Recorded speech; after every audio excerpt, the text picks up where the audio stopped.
Well, surprise, surprise, Fear Effect, the original game, is released on Nintendo Switch, and it's also had quite a few updates to make it more palatable. This one originally came out on PlayStation 1 and released in the year 2000, so a mere 25 years ago. For those of us who played the original, while it was certainly an experience, it had a few quirks which by today's standards may be considered, well, bloody irritating. So is it a frightfully good time, or does it leave you fearing for your sanity? Well, my name's Mark Walker, welcome back to SwitchUp, now let's find out.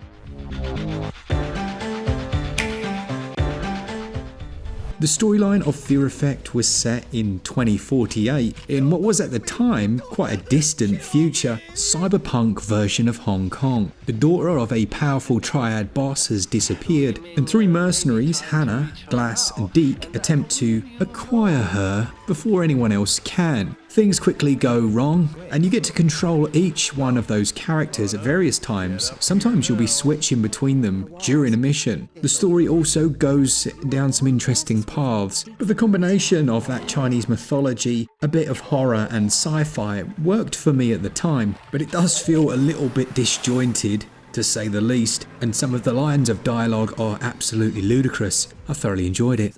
Were you both in? Getting hold of Weiming first may be the only way we get out of China alive. Look, Glass, I signed on this gig for one reason, right? The money. We'll still get it. Gameplay wise, it originally had tank controls, and I am pleased to see that the developers, Implicit Creations, who are also working on Mortal Kombat Legacy Collection, have updated the game with modern controls for those who want to use them, but also giving you the option to use tank controls if nostalgia tells you it was better. I can promise you it wasn't better. Now, the control system they've gone for we've seen used in a number of titles, and with these isometric perspectives, it does mean that when you move between screens, the direction that you'll be pointing with your thumb won't reflect the direction that you're actually facing, and that when you take your finger off that reposition, it will then reflect the actual direction. It might sound complicated, but you will know what I mean. There isn't really a way around that. Having it so that it automatically switches between screens feels terrible, so it's, I'd say, the best option. And certainly when you're tackling a few enemies within a single environment, it makes a lot more sense and is much faster than the tank controls. As well as that, you can dodge around, you can roll on the ground, crouch down, and firing your weapons, it's done with a single button push. And you can only really tell that you're going to hit because a target appears on the screen. What Fear Effect did that was a little interesting was to have its fear meter. Now, don't be confused, this pulse in the corner, that's not your health bar, that's your fear. As you suffer damage, it gets more red, faster, and yeah, you'll eventually drop down dead. The interesting and sometimes slightly annoying thing is you may enter a boss area and obviously you're more afraid, your pulse goes up, and essentially you have a much smaller health bar. But the flip side is it's one of those games where avoiding enemies means your fear drops back down to a normal green level, aka your health comes back. You can creep as well and perform stealth takedowns, it's indicated by a red marker. But overall, the control system, even with the changes, is a little bit janky, as I'm sure you can see from my gameplay. Now, a little like a traditional Resident Evil, there are a few puzzles, usually involving keys, but where this differs is it tries to push the action side of things. Now, thankfully, this developer have put in a quick save feature. This means you can press minus and save whenever you want. The reason I say thankfully is because Fear Effect did the most unfair deaths of almost any game I can remember from the PS1 era. You might climb up a ladder and then be shot at by a helicopter. It would kill you instantly and you'd have to go back to your save point. Or you round a corner and an enemy would just shoot you in the face. Being a bit older and a tiny bit wiser, it is actually a little easier than I remember. But still, I got killed multiple times by environmental things that I wouldn't have known about until I'd seen them once. There's a part where there are these burning pipes on the ground. That is just a prime example. The characters can run and gun, but I don't tend to do that myself, opting to crouch and just take them out as soon as I see them. And you have boss fights as well. It is a fun game, but yeah, it shows its age, and it's one that may appeal more to fans of the original release. Using the different characters was always a nice idea, and it comes in really early, where you get to take control of them. They have slightly different weapons, and in the stages there are a few secrets as well, and it does get you to think a little. Some of those puzzles, like defusing the bomb, they're not brain busters, but yeah, it is nice that they're they're in there, and it's a fun way of breaking up the action. There are also quite a few set pieces. So the thing with Fear Effect is it was one of the titles to really utilise FMV backgrounds.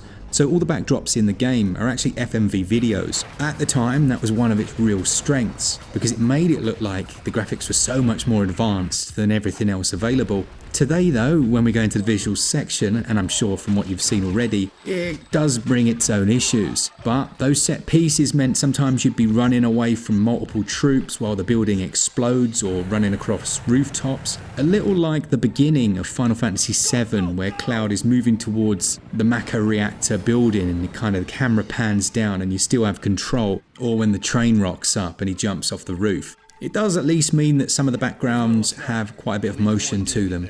Gameplay wise, things are reasonable. It's very of its time. I've enjoyed playing it with the new controls. I think it's a better game, being able to save whenever you want, and using the rewind mechanic that they've put in. You can just experience it without the frustrations, which is a nice way of doing it. That being said, it's certainly a flawed game that fans like myself are going to enjoy, but others, they may not get quite the mileage. Controls, although improved, are still affected by some slightly dodgy camera angles and an inability to lock on to enemies manually. Gameplay scores 15 out of 20, controls score 14 out of 20. Fear Effect has a widescreen mode, or a traditional 4:3 aspect ratio. Widescreen seems to just stretch the image across, but you don't lose anything, but man, has it suffered over the years. This is one of those times where an argument could be made for some form of upscaling to take place. There's this big debate, isn't there, about whether AI upscaling is good or bad or whatever, but the issue here is just stretching it over the bigger screen, it is looking shocking. It looks like an old tape that you left in a cupboard for 20 years and then put in, with artifacts all over the place. Those FMV backdrops just do not hold up on a modern display. It all just looks pretty poor, if I'm being honest.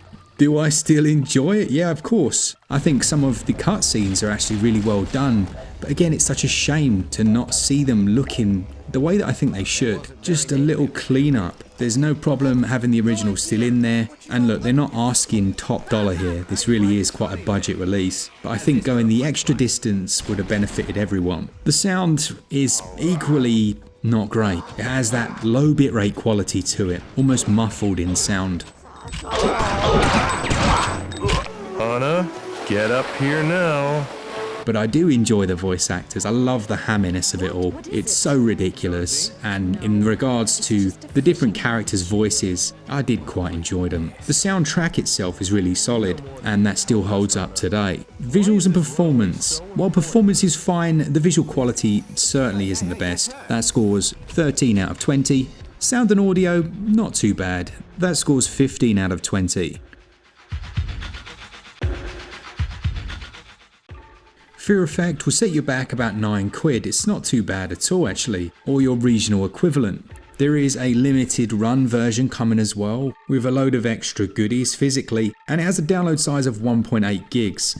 Now the game originally took me about 12 hours to finish, but you could easily do this in about 8 to 10. And look, while I had some critiques about the way it looks, it's not really the fault of the developer, but I would like to see obviously improvements made, but that's not what this is, it's just a re-release. And in that regard, they've done a good job. They've added in rewind, you've got that save functionality, and the game is still decent for what I think is a really reasonable asking price. I give value 18 out of 20.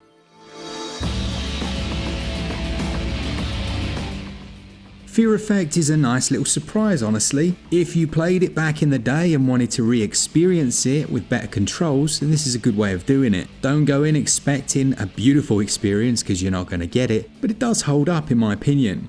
It gets a SwitchUp score of 75%. Let me know, did you pick this one up as soon as it dropped like I did? Or does the mere sight of it horrify you? Cheers to all of you that enjoy the content, to our Patreons, our members. If you want to save yourself some money, you can do so at switchup.gg, where you get 5% in cashback. For all things Switch, all the time, keep it Switch Up. Cheers guys, see ya!